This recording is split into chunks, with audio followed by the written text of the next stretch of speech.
इससे नहीं बच पाते साधक, इसीलिए प्रेम जागृत नहीं हो पा रहा। वाणी के वेग को सहना सीखो, बोलना नहीं।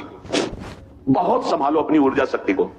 ना संयम है वाणी में, ना संयम है इंद्रियों में, और ना संयम है बोलने में। जो मनाया सो बोलते चले जा रहे। अगर बोलने का अवसर मिला तो जो मनाया बोलते चले। नहीं, ऐसे ऐसे वाक्य बोले जाते हैं कि अंदर से लगता क्या होगा आगे चल करके। ये परिस्थितियां कहीं भी अनुकूल नहीं होती, स्थिति अनुकूल बनाई जाती भजन के द्वारा। स्थिति कुत्सितवाद, इससे नहीं बच पाते साधक, इसीलिए प्रेम जागृत नहीं हो पा रहा। विकार है ये षड विकार, जित, अनग, अकामा, ये कामनाएं पाप कराती हैं। इन्हीं से काम, क्रोध, लोभ, मोह, मद, मत्सर, ये सब पुष्ट होते हैं। ये देख लूं, ये सुन लूं, ये छू लूं, ये भोग लूं, ये पा लूं, ऐसी कामनाएं। आचार्य चरण कह रहे हैं पहले वाणी को संयम में रखो, कुत्सितवाद ना होने पावे, फिर विकारों को संयम में रखो।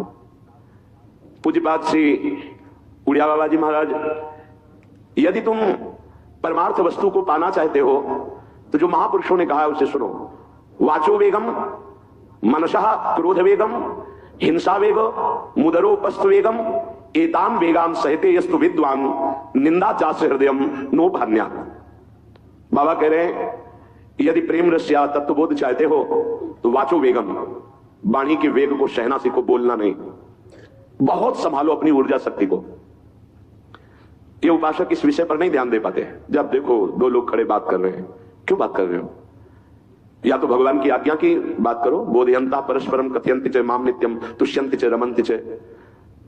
ये नवीन अवस्था में वेग बहुत जोर से आते हैं। वाणी कभी घंटों बेकार की बातें करते रहना। आज जो सत्संग प्रवचन हो रहा ना, मनोरंजन होता चला जा रहा है। शास्त्र के बिल्कुल हटकर, शास्त्र से बिल्कुल हटकर, साधना से बिल्कुल हटकर केवल मनोरंजन होता है। ऐसा निकृष्ट वार्ता मंच पर बैठकर करना शास्त्र विरुद्ध, एकदम शास्त्र विरुद्ध, जैसे देखने को मिला, जैसे एकदम शास्त्र विरुद्ध। ऐसी शब्दों की नहीं। तस्मात् शास्त्रम प्रमाणम थे कार्याकारो व्यवस्थित हो।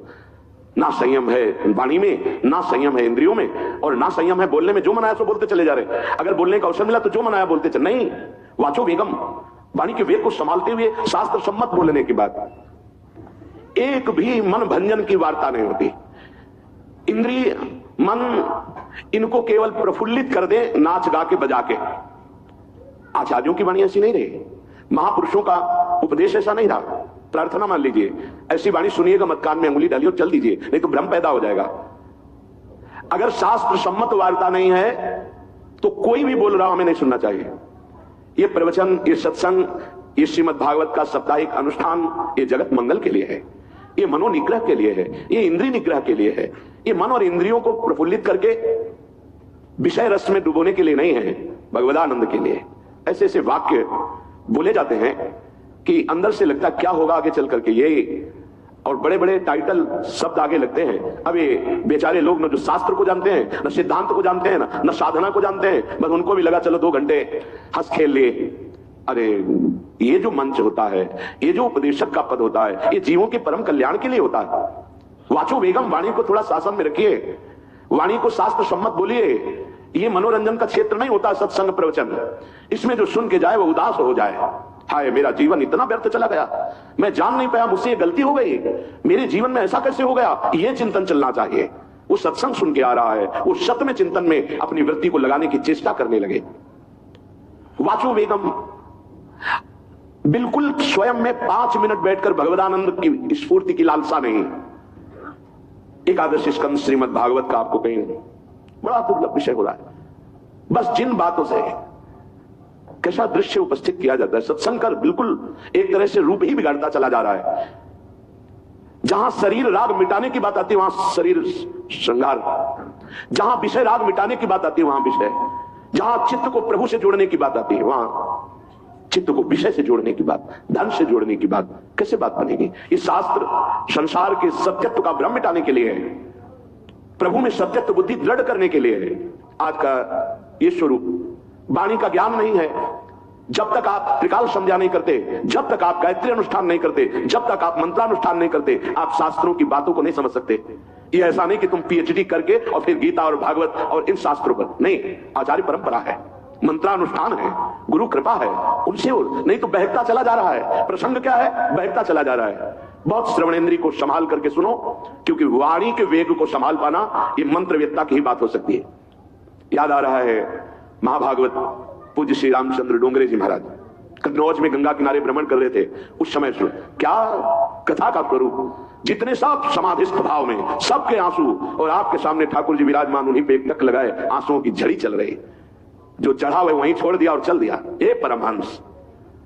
अगर हमारे अंदर स्वयं भगवत अनुराग, भगवत नाम जब मंत्र अनुष्ठान नहीं, तो इन वाणियों को समझ पाने के लिए ये मनोरंजन नहीं, उपदेश।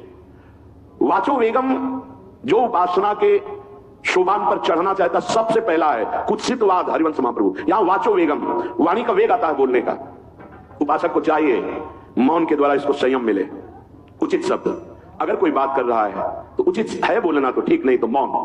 अंदर से आ रहा मैं बोलूं, उठाओ मजीरा, शुरू करो कीर्तन, 1 घंटा 2 घंटा वाणी वेग समाप्त हो जाएगा।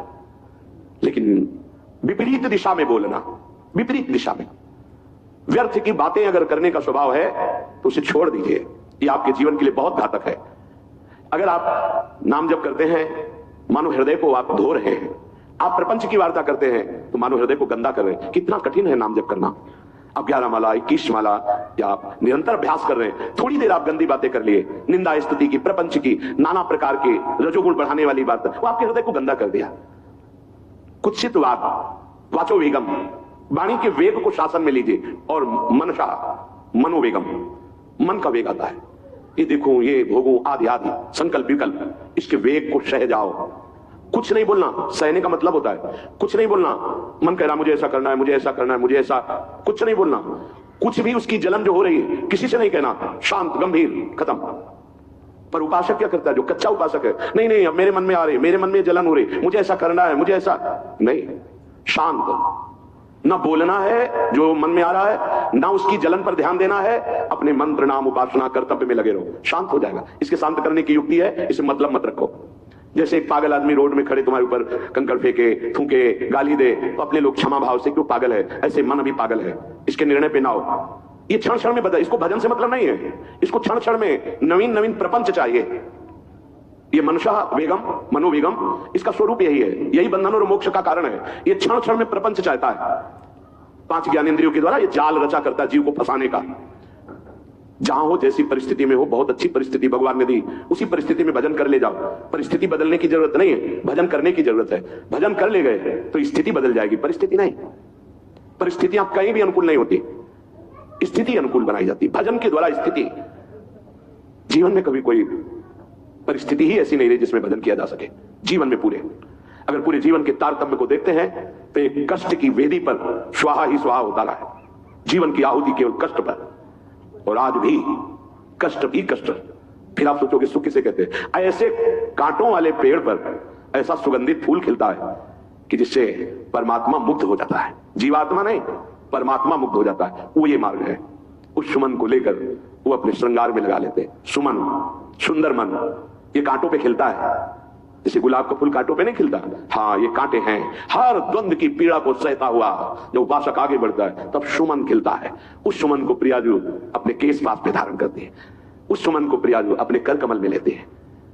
अगर आप सहना नहीं सीखे, मांगे बनी रही हृदय की, ऐसा हो तो भजन हो सकता है, ऐसा हो तो भजन, लिख लो आप। मन बहुत चंचल है, इसको हर समय नवम नवम नवम, जहां जैसी परिस्थिति उसी में भजन करके निकल चलो। गृहस्थ में हो, विरक्त में हो, गांव में हो, शहर में हो, जहां जैसी परिस्थिति। परिस्थिति बदलने की कोशिश मत करो, स्थिति बदलने की कोशिश करो। जिनको लगता है परिस्थिति बदल जाएगी तो भजन होने लगेगा, नहीं। भजन होने लगेगा तो किसी भी परिस्थिति में भजन होने लगेगा, भजन नहीं तो किसी भी परिस्थिति में नहीं होगा, पक्का समझ लीजिए। इसलिए मनोवेगम, ये जो मन का वेग आ रहा है, इसको आप सहना सीखो और प्रियाजू पर भरोसा रखो। उनको जैसी परिस्थिति देनी होगी दे देंगे ना, भरोसा रखो। अगर मांग मुख से निकाल दी तो अधूरापन साबित हो जाएगा कि हमको ये खाना पीना, ये हमको पहनना, ये ऐसी परिस्थिति, ये ऐसी छोड़ दो। जो ही प्यारो करे सोई मोहि भावे। शांत हो जाओ, मन के वेग को सह जाओ। क्रोध वेगम, महाप्रभु कह रहे हैं कुत्सित बात।